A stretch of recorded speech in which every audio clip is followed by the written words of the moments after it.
Now I'm gonna tell you, try to do this quick. I'm gonna tell you about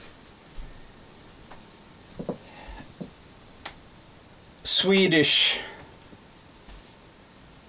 This is impossible, but I'm gonna try to do it as well as possible. Try to tell you about the Swedish military history.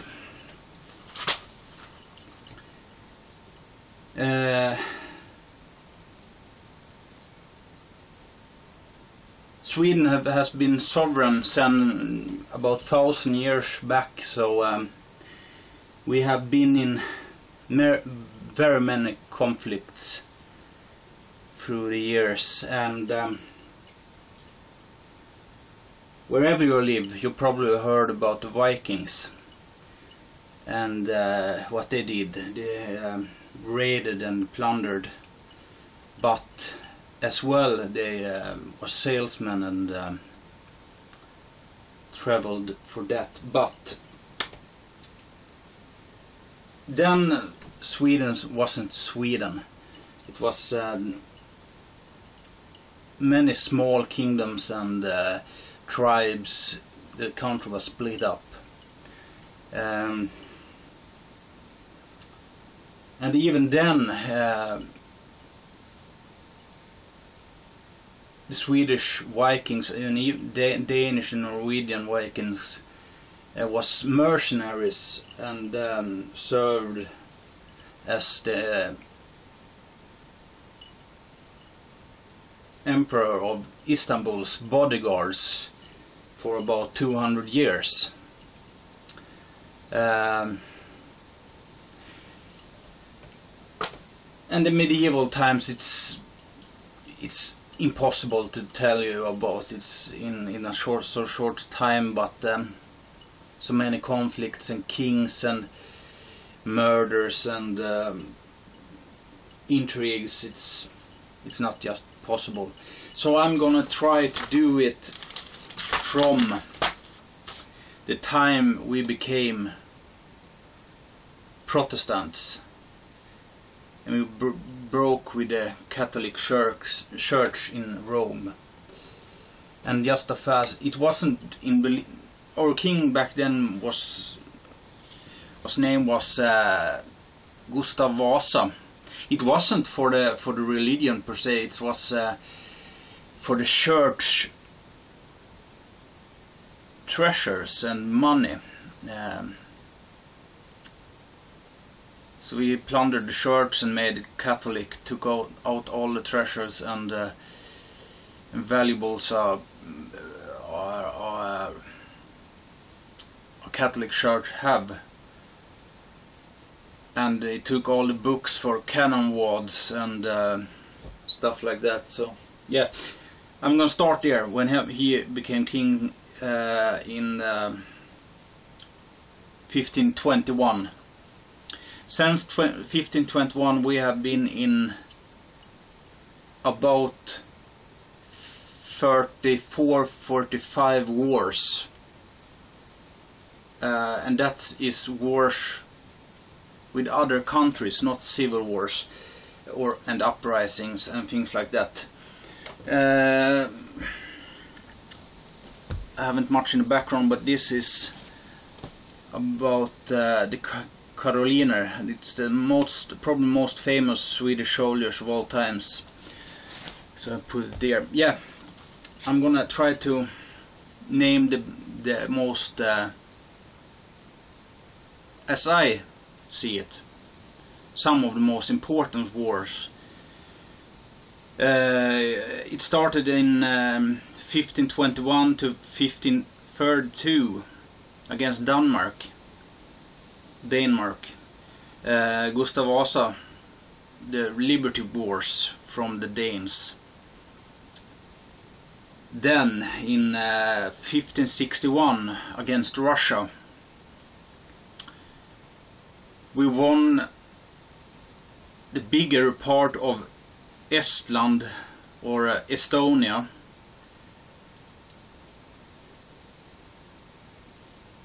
And in 1517 to 1595 we have war against Russia again for 25 years. We won almost all of Estonia in that war. Then in 1600s until 1629, Poland. We won Livland. Now it's Letland. And some harbors in Prussia and Brandenburg for trading.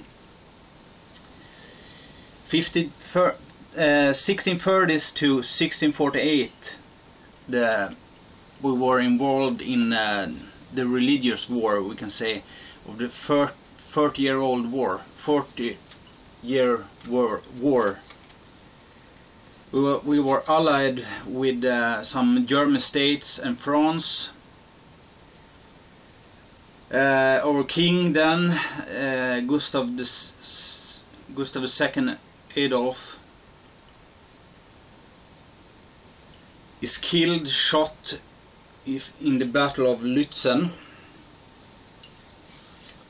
in 1632. We gained Pommern in that war.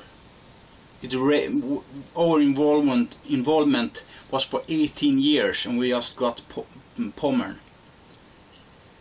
Then in 1655 we fought the Netherlands. This could be interesting for you who lives in America. We lost our colony in America, Northern America, New Sweden. It was in Delaware and part of New Jersey. It wasn't that big like every other colony, but we had one. Then in 1700 to 1721, the big Nordic wars raged.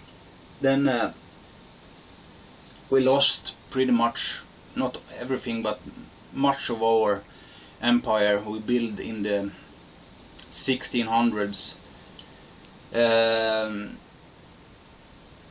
And we lost our king as well.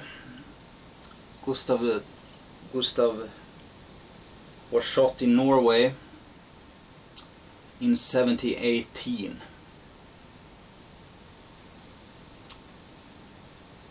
Then in 1740 to 1742 we had a war against Russia again. There we lost big parts of Finland. Then we have war again against Russia in 1788 to 1719 against Russia, as I said. And about then, the nobles and the government have made so the king hadn't all the power. The king couldn't wage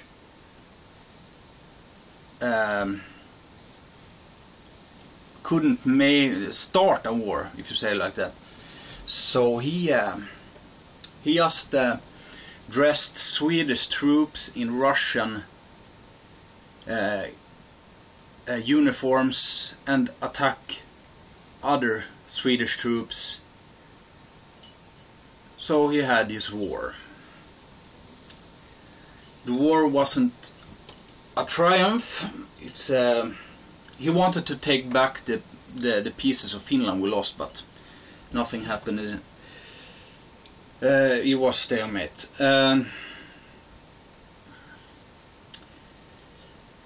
In 1805 to 1810 we had a short war, 5 years. We led war against France and Napoleon.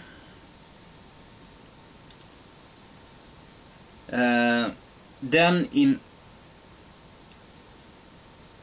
1808 to 1809 we had war again against Russia.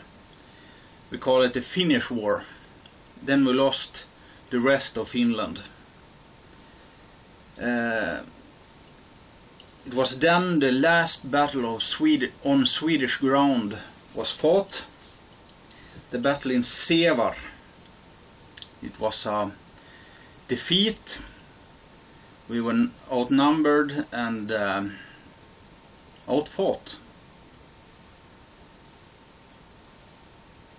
As I said, we lost all of Finland then. About then, Finland was a part of Sweden in 600 years. Up to then,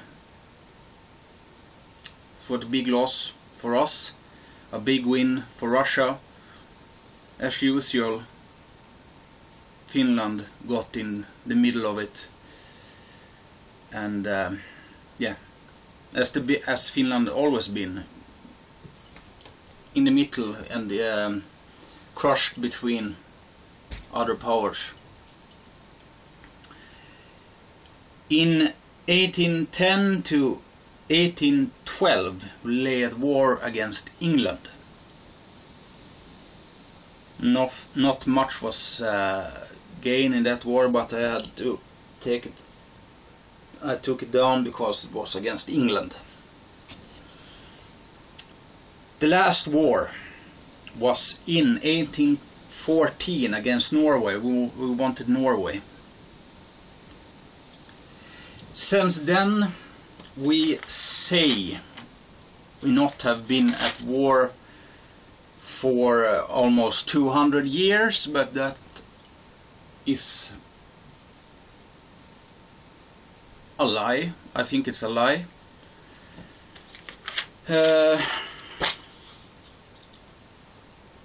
We sent in the 1960s we sent troops to Congo.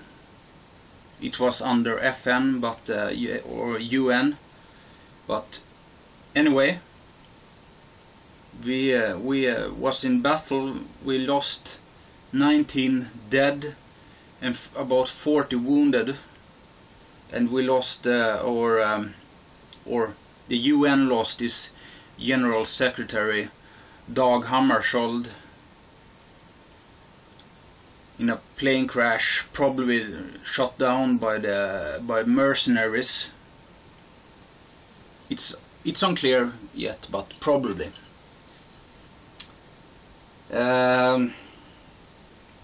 Yeah. The Congo was the last time that they say we waged a war or attacking war, but I don't agree. We are in Afghanistan, and what they ever say or what they say, we are waging war there, and I'm not against it in that way. I just against that we call ourselves neutral. We are not neutral. We've never been neutral. We worked with the Germans in the Second World War, and we worked with the Allies in the Second World War. That is not neutral. I'm just against calling us neutral because we have never been neutral. Never been. A little bit other information here. In 1937, in the Spanish Civil War, it came about 500 volunteers from Sweden to fight for the Republic. And in the Finnish Winter War, 1939 to 1940, 8,000 Swedish volunteers went away to war in Finland. Not just war, work as well, but. And in this other two, in the Second Finnish War, in the World War II, in the summer of 1941 to 44, we have had about 900 Swedish volunteers in Finland fighting for Finland. Then we have the little more embarrassing and bad thing here. It's about 250, 260 Swedish volunteers went away to fight for the Waffen-SS of Nazi Germany. Most of them went to the Eastern Front to fight the Russians. They say they wasn't Nazis, but they just wanted to fight the communism. Probably some of them may be right, but some of them was Nazis, and it's still unclear how involved some of them was in the Holocaust. We know that it was some Swedish guards in some camps, labor camps and concentration camps, as SS supplied the guards, and we not confirmed, but probably some Swedish was involved in the Insatsgruppen and rounding up Russian or Jews in Ukraine and Russia to send to the camps. Yeah.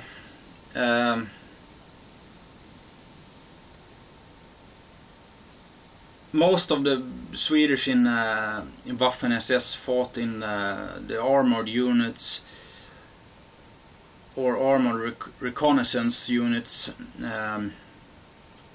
in battalions named Viking and Nordland. They was one of the most... I should have looked up that picture, but I didn't. But maybe I annotated it in some links or something, maybe. But one of the most famous pictures of the Armageddon or downfall of Berlin, the last hours of the Third Reich, when you see a half-track, German half-track armored reconnaissance vehicle standing shot out on a bridge, and you see a German soldier lies in the foreground dead. That is a Swedish soldier from Waffen-SS. So we know many Swedish, not many, but a couple of Swedish soldiers was with the Third Reich to the end and died for the Third Reich. Yeah, that little fast go through about our major conflicts we have fought here. As I said, the medieval times is a little bit harder to go into. If you don't, I should warn those who are not interested, but to not watch it if they didn't want to, but it's too late. I hope they get it pretty soon, but I excuse my English, it's not the best, but I hope you enjoyed it in some level. Yeah, thank you and good night.